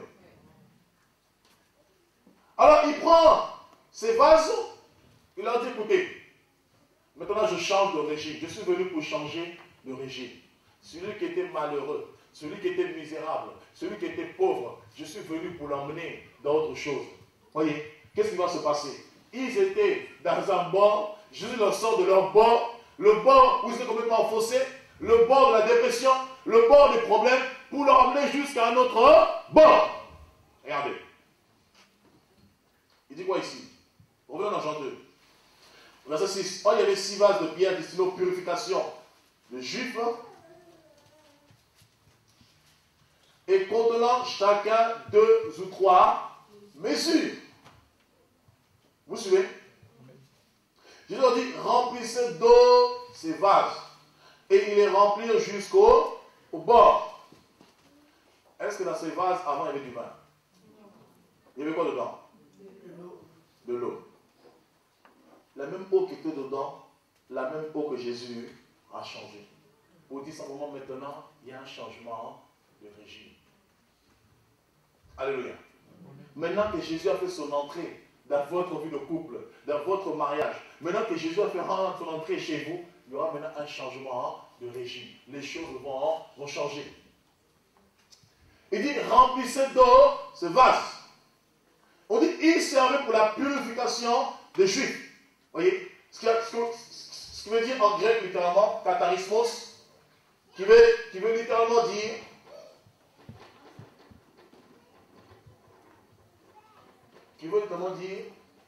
nettoyage. Nettoyage ou lavage. C'est ce qu'on retrouve dans Éphésiens 5. L'homme dit justement, Marie aimait, aime ta femme comme Christ a aimé l'Église, pour laquelle justement il s'est sacrifié afin de la laver. C'est ce qu'on retrouve. Katharismos. Laver là, c'est nettoyage. Pour que cette Église devienne belle. Voyez? Donc, il faut qu'à un moment Jésus rentre dans ta vie, dans tes projets pour faire un nettoyage total. Il faut que Jésus rentre dans ta vie pour nettoyer ta vie. Là où c'est sale, là où les choses ne vont pas, il faut que Jésus rentre dans ton couple. Il faut que Jésus rentre dans ta vie. Il faut que Jésus prenne part à tes projets pour nettoyer tout ce qui est à nettoyer, pour enlever tout ce qui est sale, pour enlever tout ce qui ne glorifie pas son nom, afin de t'emmener dans sa dimension à lui, pour que tu puisses expérimenter la gloire et la puissance de Dieu. Alléluia. Amen. Alors il dit ici, au verset 8, donc, il remplit jusqu'au bord l'eau. Puisez maintenant, leur dit-il, et apportez-en à l'ordonnateur du repas et il lui en a porté. C'est fort quand même. Jésus remplit le vase jusqu'au bord. Pourquoi? Parce que quand Jésus fait un travail dans ta vie, il le fait pleinement. C'est quoi David dira, l'Éternel est celui qui oint l'huile et ma coupe. Quand Dieu vient dans ta vie, il ne vient pas seulement pour un centime, non. Quand Dieu vient dans ta vie, ce n'est pas seulement pour une petite bénédiction. Je veux que vous puissiez comprendre une chose. Dieu commence d'abord par les faibles choses, avant de t'amener à l'excellence. Quand Dieu vient dans ta vie, il commence d'abord par travailler tout doucement. Regarde bien le jour où tu as accepté le Seigneur Jésus-Christ. Il y a eu une transformation qui s'est accomplie. Le jour où tu as réellement reçu Jésus, tu as senti la paix de Dieu, tu as senti la joie de Dieu, tu as senti une transformation. Ce n'était que les prémices. Mais Dieu ne voulait pas que tu t'arrêtes là-dessus parce que Dieu a des projets de paix qu'il a formés pour toi. Maintenant, il veut voir ta persévérance, ta constance, afin que chaque jour, tu puisses expérimenter ses bontés. Voilà pourquoi la lamentation de Jérémie 3:21 nous dit « Les bontés de l'Éternel ne sont pas épuisées, et ni ses compassions, elles se renouvellent. » Donc si un jour ça ne va pas, c'est qu'il y a un problème. Est-ce que vous me suivez? Chaque jour, Dieu renouvelle ses bontés dans ta vie. Chaque jour, Dieu renouvelle ses compassions dans ta vie. Chaque jour, Dieu renouvelle ses faveurs dans ta vie. Mais ce que Dieu veut, c'est que tu puisses prendre part à son œuvre, que tu lui sois fidèle, que tu lui sois intègre, que tu persévères dans la foi, afin que chaque jour, tu puisses expérimenter sa grâce et sa bonté. Et plus tu vas demeurer dans cet état, plus ta coupe va déborder. Chaque jour qui passe, c'est une portion de grâce. Chaque jour qui passe, c'est une portion d'onction. Jusqu'au jour où ta coupe va déborder. Et quand les gens te verront comme David, ils te verront ivre de l'esprit. Mais comment toi, un grand roi, tu peux danser comme ça? Mais c'est normal, parce que Dieu a agi en moi. Les bontés de Dieu pour ma vie sont tellement nombreuses. Voilà pourquoi David a dit, je publierai de louanges dans l'assemblée des justes. Amen.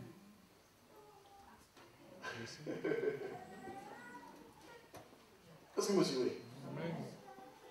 Dieu a accompli tellement de choses, frères et sœurs. Mais ce que Dieu veut, c'est que tu sois persévérant, que tu ne baisses pas les bras. Alléluia. Alors, on dit que dans l'ordonnateur du repas, il goûtait le changer en vin, ne sachant d'où venait ce vin. Vous voyez? Si le vin de Dieu, ça ne vient pas des hommes. Le secours ne vient pas de l'Égypte. Non. Le secours ne vient pas des hommes. Ce vin ne venait pas des hommes. Écoutez, frères et sœurs. L'ordonnateur qui s'occupait du repas, l'ordonnateur qui s'occupait du mariage, frères et sœurs, on nous dit qu'il ne savait pas d'où venait ce vin.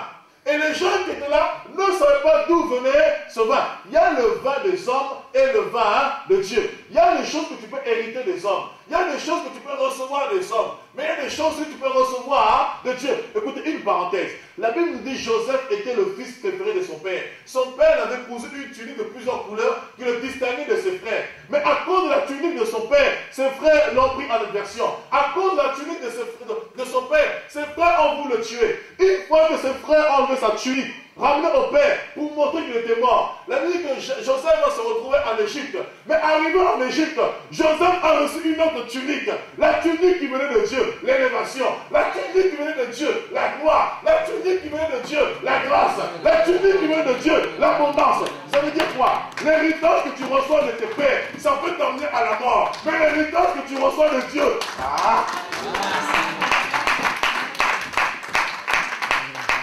je ferme la parenthèse, je reviens.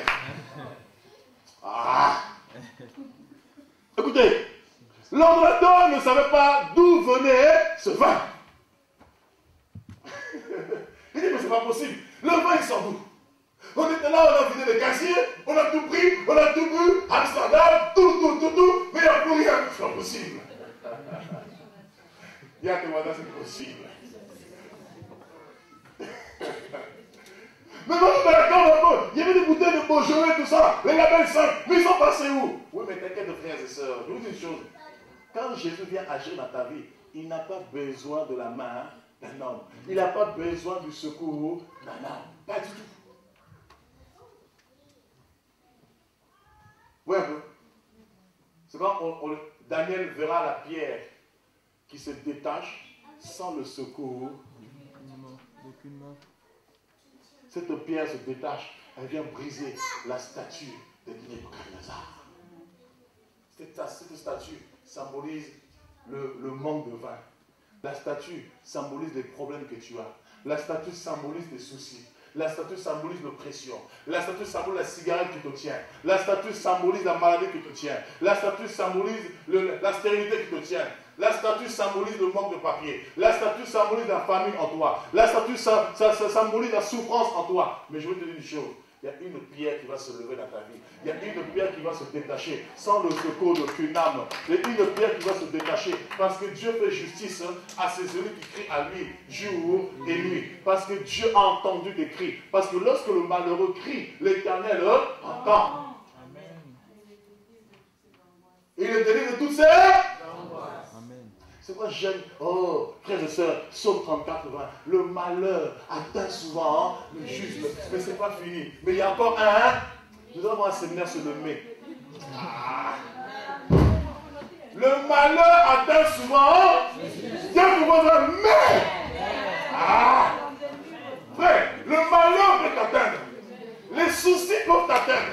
Jésus n'a jamais dit que le malheur ne t'atteindra pas. Lui-même dit, une maison bâtie sur le roc, la pluie s'abat dessus, les torrents s'abattent dessus, le vent s'abat dessus. Mais une chose est sûre, la maison ne pourra jamais s'ébranler. Amen. Le malheur atteint souvent le juste. Ça arrive, on va avoir un séminaire sur le mai. Tu vas noter, amen. Avec Dieu, il y a toujours des mains. Une succession de mains dans ta vie. Quand tu ne vois rien, mais toujours là. Amen. Frère, il est là-bas. Les apôtres pleuraient. Mais Rabbi, c'est pas possible. On va couler tout ça. Le bateau de chavirer. Jésus dit, waouh. Et quand c'est comme ça, regardez sur vos frères. Quand vous êtes accablé, quand vous souffrez, c'est là où vous avez plus l'impression que Dieu n'est plus là. Dieu ne vous entend pas. Dieu est loin de vous. Mais c'est faux.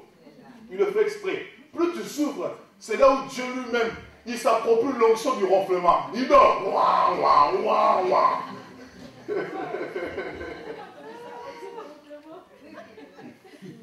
Écoutez, les apôtres, frère, écoutez, quelqu'un qui est dans une barque en plein milieu de la mer, la nuit en plus. Il fait froid, il y a du vent, ça souffle, le bateau chavire, mais le gars il ronfle. Ouah, ouah, ouah, ouah. Tu es suspect?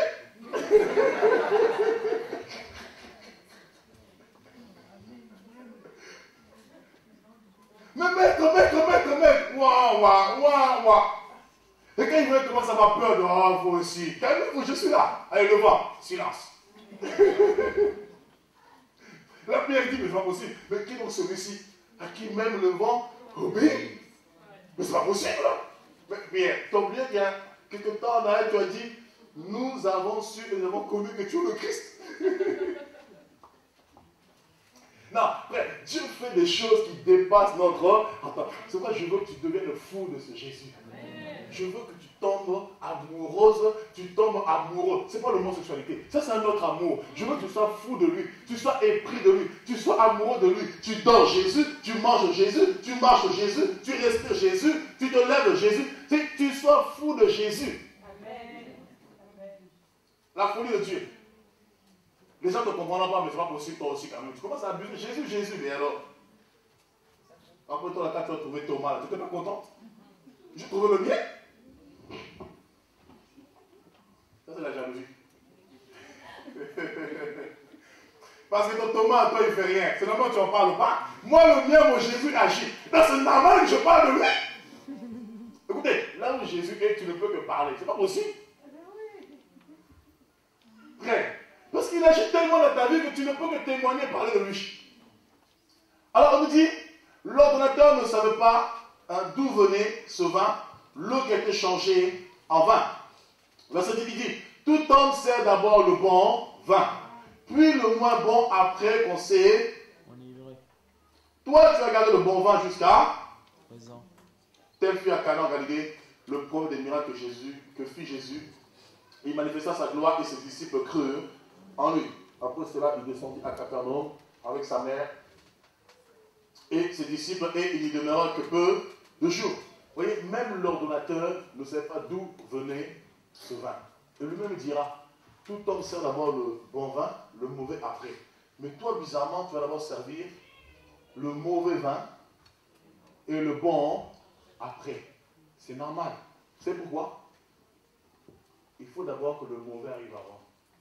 Comment tu peux savoir que Dieu est dans ta vie si les hommes ne parlent pas, si le mal n'arrive pas, si les combats ne viennent pas, si les épreuves ne viennent pas? Comment tu peux savoir que Dieu est Dieu si lui-même ne va pas solutionner tes problèmes? Comment tu peux savoir que Dieu agit en toi? Avant que le bon vin arrive, il faut d'abord que le mauvais vin arrive. Avant que la bonne nouvelle arrive, il faut d'abord que la mauvaise nouvelle arrive. C'est pourquoi Job dira, je sais une chose, mon Rédempteur est vivant. Il se lèvera le dernier. Frère, tu ne peux jamais agir avant dans ta vie. S'il agit avant les combats, tu ne sauras pas que c'est Dieu qui a opéré cela. Pour que tu puisses savoir celui qui a opéré cela, même quand tu te maries, Dieu permet la stérilité. Même quand tu te maries, Dieu permet les combats. Même quand, frère, c'est quoi que tu entreprends, Dieu peut permettre la sécheresse volontairement, afin de t'amener dans sa gloire, afin de t'amener à l'excellence, pour te montrer qu'il est ton Dieu. Pourquoi? Parce que Dieu veut bâtir une histoire avec toi. Il veut bâtir une relation avec toi. Il veut bâtir un témoignage avec toi. Il faut que tu puisses parler de ce Dieu pour dire, venez voir un homme qui m'a tout dit. Venez voir ce que cet homme a fait dans ma vie. Chaque personne a un témoignage avec Diu. Chaque personne a une histoire particulière avec Dieu. Chaque personne a une relation avec Dieu. Et Dieu veut bâtir une relation personnelle avec chaque personne. Voilà pourquoi au départ, quand on a commencé, je dis tout le monde n'est pas, tout le monde. Dans le Seigneur, nous sommes tous différents. Parce que chacun a une relation particulière. Dans l'un, Dieu veut apporter une grâce. Dans l'autre, Dieu va apporter autre chose. Dans l'autre, Dieu va apporter autre chose. Et tout ça forme le corps de Christ. Et c'est comme ça que Dieu se glorifie. Donc il faut d'abord que les combats viennent. Il faut que les gens te critiquent.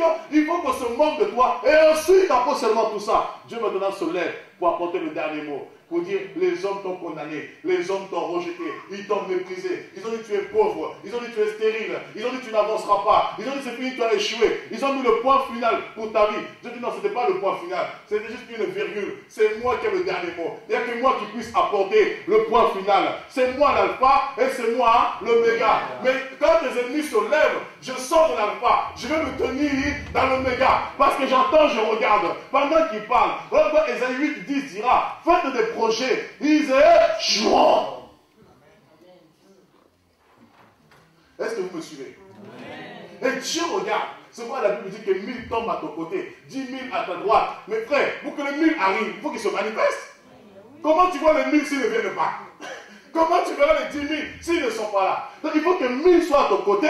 Et une fois qu'ils te combattent, c'est là où tu verras vraiment Dieu est avec moi. Il faut que 10 000 viennent pour que tu puisses voir la gloire de Dieu. Frère, il y a 1000 qui vont te combattre et 10 000 qui vont te combattre. Pour passer de 1000 à 10 000, c'est une multiplication fois 10. Donc ça veut dire quoi? Dieu, pour t'amener à l'excellence, il permet une succession d'épreuves et de combats. Parce que plus il y a des combats dans ta vie, plus la gloire de Dieu est grande. Parce que les combats sont proportionnels à la gloire. Les combats sont proportionnels à l'élévation.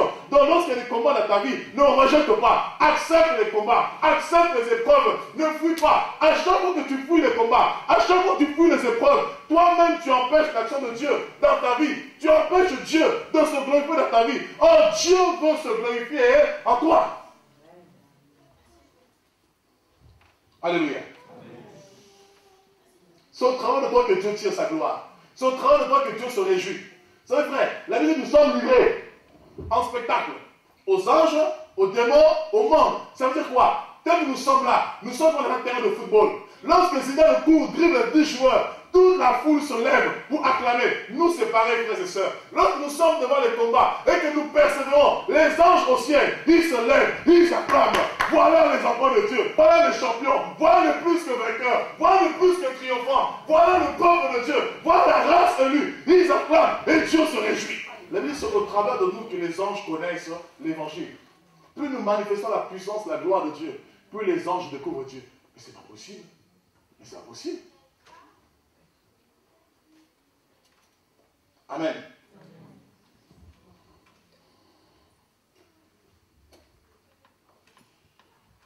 Plusieurs autres savaient bien et il appela l'époux.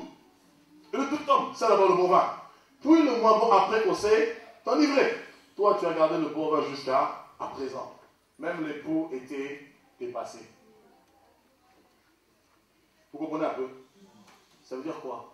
Lorsque Jésus fait son entrée dans ta vie, il apporte quelque chose de nouveau.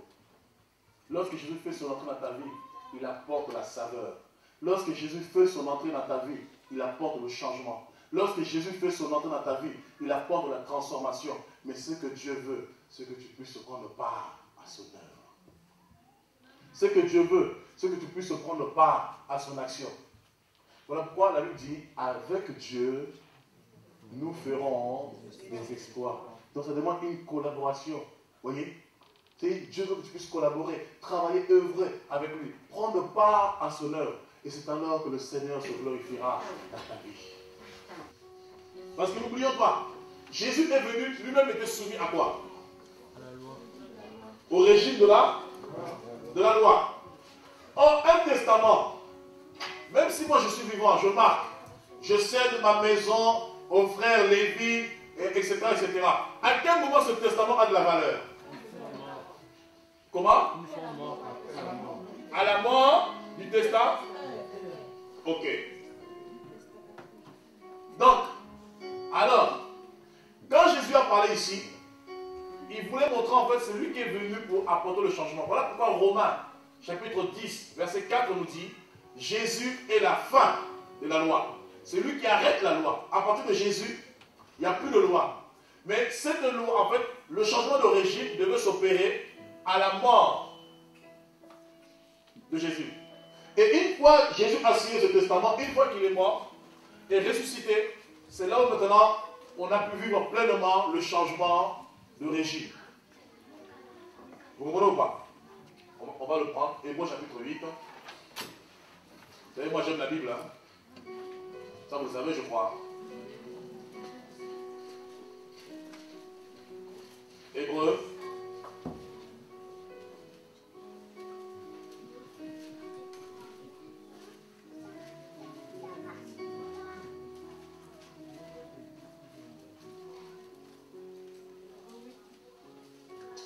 Hébreux 8, verset 7.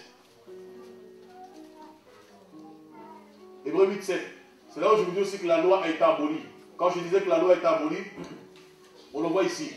Hébreux 8, 7. En effet, si la première alliance avait été sans défaut, il n'aurait pas été question de la remplacer par une. Vous voyez le premier vase. Le premier vase qui avait un, parce qu'il a été brisé. Et le potier va fabriquer un second. C'est encore un autre enseignement. Vous comprenez? Ok. Voilà. Donc on nous dit, si la première alliance avait été sans défaut, il n'aurait pas été question de la remplacer par... Quand on remplace, ça veut dire quoi? Je donne un exemple. Soyons un peu terre à terre. Moi je pense qu'il y a des choses qui sont tellement simples qu'on complique les choses. On va dire, allez, la loi, c'est ça. Ok. Maintenant, la nouvelle loi que Jésus bâtit, c'est ça. Là, c'est la même chose. Alors, si on dit on remplace cette loi par celle-là, ça suppose quoi? Que le premier est annulé. Merci, merci. Oh. Alors, en français, supprimer, comme en français, il y a beaucoup de synonymes. Supprimer veut dire quoi? Annuler. Annuler veut dire quoi? Détruire. Éradiquer. Éradiquer veut dire quoi encore synonyme? Effacer. Effacer veut dire quoi? Rayer. Donc au final, pour dire, c'est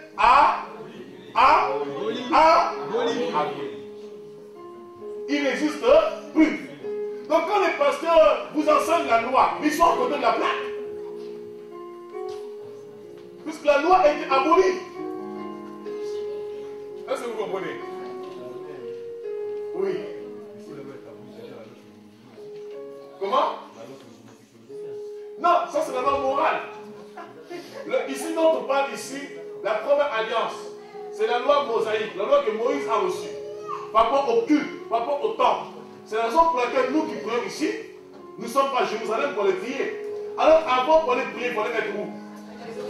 Et où exactement? Au temple. Est-ce que vous comprenez? Est-ce qu'aujourd'hui vous faites des sacrifices de pigeons? Non. Vous les mangez? Merci. Ça va comme tout à l'heure. Voyez un peu. Est-ce qu'aujourd'hui vous allez voir le souverain sacrificateur ou un sacrificateur? Est-ce qu'aujourd'hui vous allez voir la tribu de Lévi pour donner la dîme? Donc tout ça c'est aboli. C'est simple. Allez, Comme les Français aiment bien avoir le mot. Tant qu'on n'a pas vu le mot, on n'est pas content. Allons-y. Comment? Hébreux 8 toujours, verset 13. En disant une alliance nouvelle, il a déclaré ancienne la première. Or, ce qui est ancien, c'est ce qui a. Et ce qui a vie est près de quoi? Il disparaît. Ne vous inquiétez pas, vous allez voir le mot en lui. Hébreux 7 maintenant. Là, c'est Hébreux 8, verset 13. Hébreux 7. Verset 18. Il y a ainsi. Allez, tous ensemble, 1, 2, 3. Il y a ainsi une ordonnance. Ça veut dire quoi antérieur? Avant. C'est intéressant. Amen. Ça veut dire antérieur, ça veut dire avant. À cause de son âme. Donc si ce n'était pas sans défaut, il n'y aurait pas eu l'amour. Bon, on aura le temps d'enseigner ça, vraiment, comme ça on comprendra mieux. Vous voyez un petit peu? Ok, maintenant pour revenir au Testament, comme on disait tout à l'heure, Hébreux chapitre 9, verset 16. Car là où il y a un testament, il est nécessaire que la mort du testateur soit.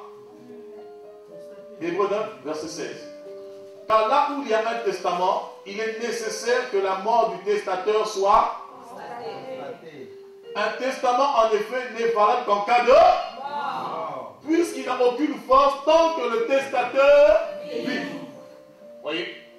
Donc, quand Jésus dit à Marie, mon heure n'est pas encore venue, ça veut dire quoi? C'est moi qui apporte la nouvelle alliance. C'est moi qui change de régime. Je suis venu pour ça. Pour apporter une année de grâce et annoncer la bonne nouvelle. Vous voyez un petit peu? Mais toutes ces choses, il n'y a que moi qui puisse le pratiquer. Tu vas voir en ce temps, à part Jésus, personne d'autre ne le faisait, si ce n'est les personnes à qui il conférait l'autorité. Maintenant, c'est valable pour tous. Pour que cette chose puisse être répandue sur tous, soit valable pour tous, il fallait la mort du testateur. Jésus va mourir, une fois qu'il va mourir, maintenant, le nouveau régime va changer clairement. Est-ce que vous comprenez un peu? C'est bon ta réponse, je sais pas si c'est assez clair. Si c'est flou, quelqu'un d'autre peut répondre éventuellement pour compléter, je ne sais pas. C'est que c'est flou.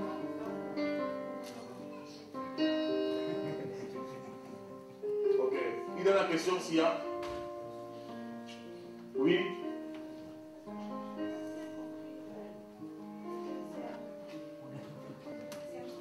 Le deuxième vase. D'accord. On dit qu'il y avait 6 vases.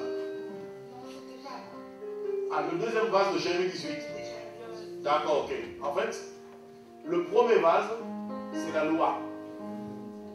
Et on nous montre ici que la loi, en fait, avait des imperfections. Pourquoi? Parce que la loi ne pouvait pas amener les assistés à la perfection. Et pour cette nous en parle. C'est-à-dire ceux qui étaient attachés à la loi, ils étaient imparfaits. C'est la raison pour laquelle même le souverain sacrificateur, ça on le voit dans Lévitique, chapitre 16, verset 4. Même le souverain sacrificateur, il devait rentrer une fois par an dans le lieu très saint. Voilà. Mais même quand le souverain sacrificateur rentrait dans le lieu très saint, ce n'était pas sûr qu'il ressorte de là. Parce qu'il était pécheur. Et il fallait chaque année qu'il fasse le souvenir des péchés. Qu'il sacrifie un bouc pour lui, le bélier, et pour le peuple. Vous voyez un petit peu. Donc ça montrait par là qu'ils étaient pécheurs. Et la loi ne peut pas les amener à la perfection. Donc il a fallu maintenant un souverain sacrificateur, selon l'ordre de Melchisédek, qui soit parfait. Voilà pourquoi Hébreux chapitre 4, verset 16 nous dit, nous avons un souverain sacrificateur qui puisse compatir à nos faiblesses, parce qu'il a été tenté comme nous, sans faiblir en rien. Voilà pourquoi désormais, on peut s'approcher du trône de grâce avec assurance. Alors qu'Aaron, à l'époque, même quand il rentrait dans le lieu très saint, il avait peur. Voilà pourquoi on mettait des clochettes, on mettait un fil au pied du sacrificateur, du souverain sacrificateur, quand il rentrait dans le lieu très saint, de peur s'y rentrer. Sans ressortir, si on voulait s'entendre, il n'y avait pas de bruit qui ne sortait pas, il devait le tirer avec la ficelle. Pourquoi? Parce que si quelqu'un avait le malheur de rentrer dans le lieu très saint, qu'est-ce qui se passait? Il était frappé par Dieu. Donc ça montre par là, personne ne pouvait s'approcher de Dieu. Alors que maintenant par Jésus, on peut tous s'approcher de Dieu. Avec un assurance. Quel privilège! C'est pourquoi quand je serai au ciel, je veux m'asseoir sous sa cuisse. Ah oui? La cuisse de Jésus. La Bible de l'Apocalypse 19, sur sa cuisse, il est écrit Seigneur de Seigneur, Roi des rois. Moi, je m'assois sur la cuisse du Seigneur. Ah oui? Comment? Ah, mais il faut se battre. Le royaume de Dieu appartient aux violents, la Bible dit. Ce sont les violents qui sont là-bas. Si tu veux la cuisse, on va se battre, toi et moi. Je ne vais pas te lâcher. Ah oui, chacun sa part. Tu vois un peu? Donc le second vase, tu vois le premier vase que Dieu a fait, ça a échoué. Et le premier vase aussi symbolise les enfants d'Israël. C'était un peuple incrédule au cou raide. Et à chaque fois Dieu se plaît de ce peuple parce qu'il était incrédule. À chaque fois il disait Seigneur, nous allons obéir à tes commandements, à tes voies. Mais malheureusement, tout de suite après, il faisait le contraire. Voilà pourquoi Dieu a fabriqué le deuxième vase. Or le deuxième vase, c'est l'église. Voilà pourquoi la Bible dit la gloire de la seconde maison sera plus grande que celle de la.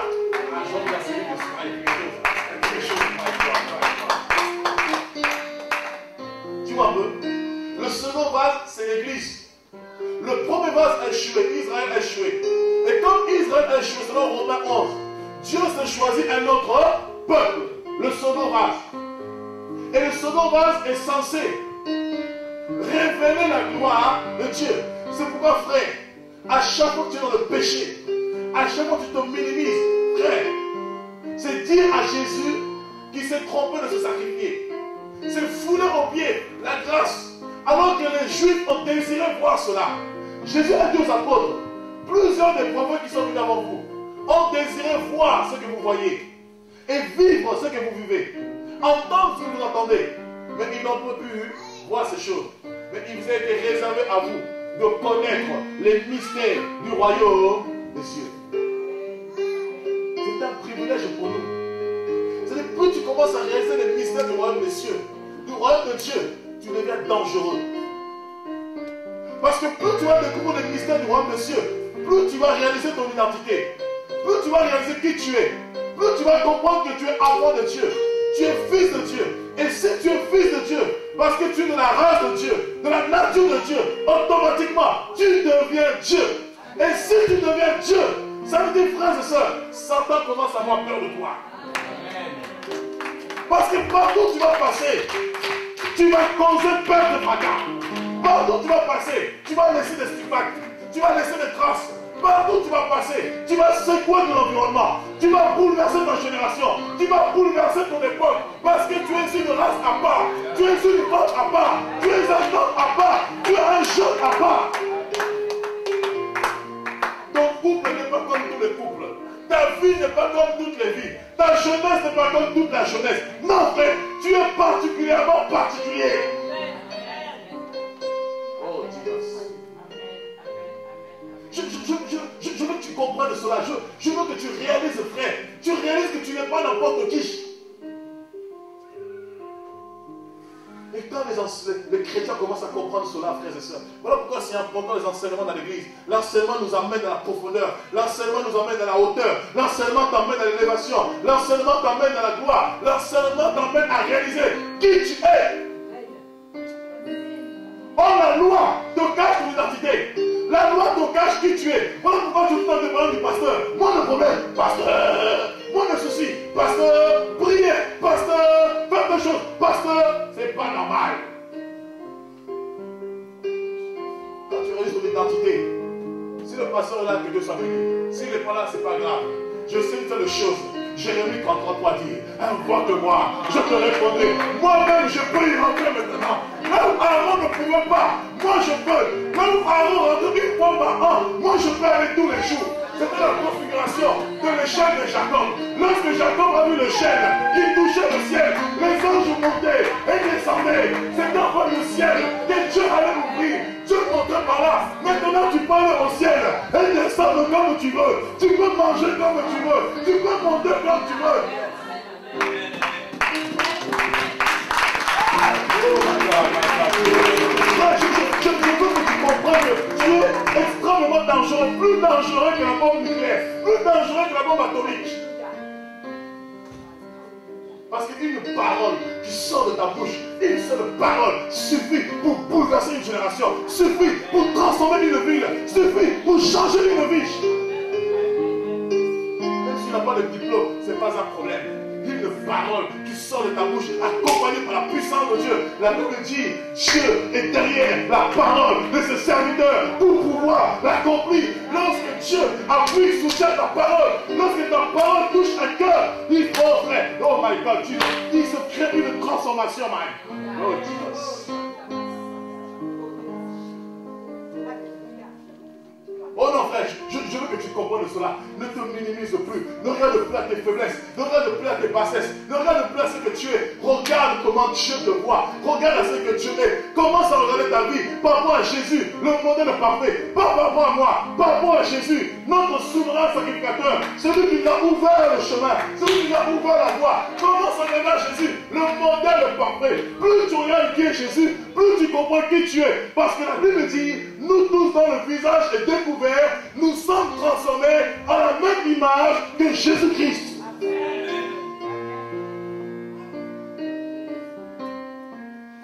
Qui t'a dit que tu vas échouer? Qui t'a dit que tu ne vas pas te marier? Qui t'a dit que tu ne réussiras pas? Qui t'a dit que tu n'auras pas tes papiers? Qui t'a dit que tu ne vas pas triompher? Qui t'a dit cela, frère? Celui qui t'a dit ça, il a menti.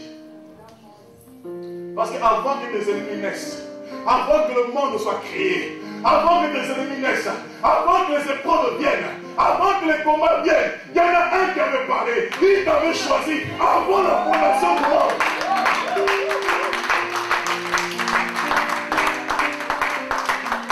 Avant que le monde soit, il y en a un qui t'avait choisi.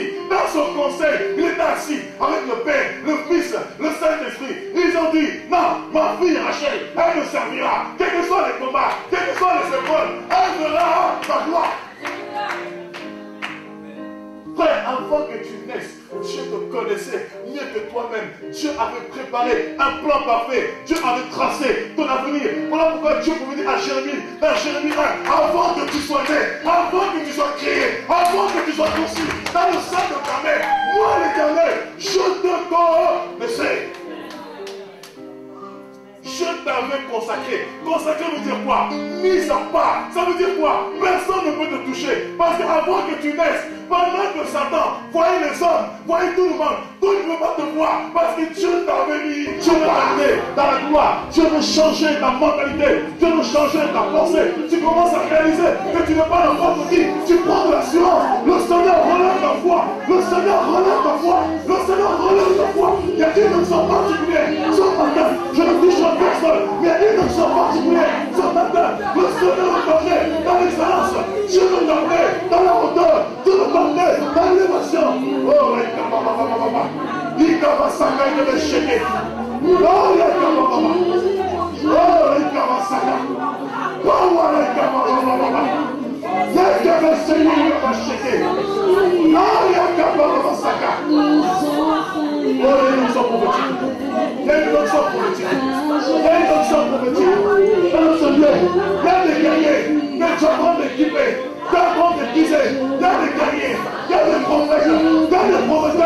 Oui, le Seigneur équipe. Le Seigneur équipe ta foi. Le Seigneur te rêve. Le Seigneur change ta vision. Oh my God. Il y a une nature de l'esprit ce matin. Oh my God.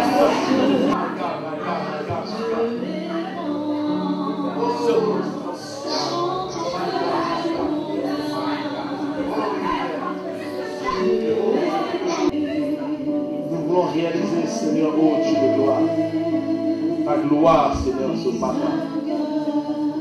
Nous voulons réaliser tes œuvres, Seigneur, oh Dieu. Nous voulons nous démarquer de cette génération dans laquelle nous brillons comme des flambeaux, oh Dieu. Au nom puissant de Jésus.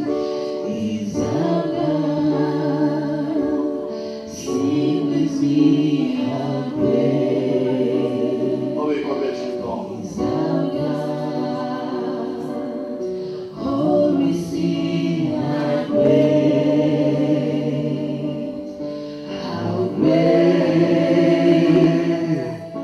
He's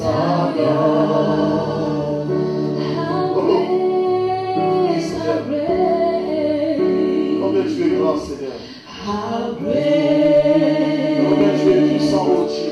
is our God. La puissance de l'envoyer ce matin, oh Dieu. Sing with me, how great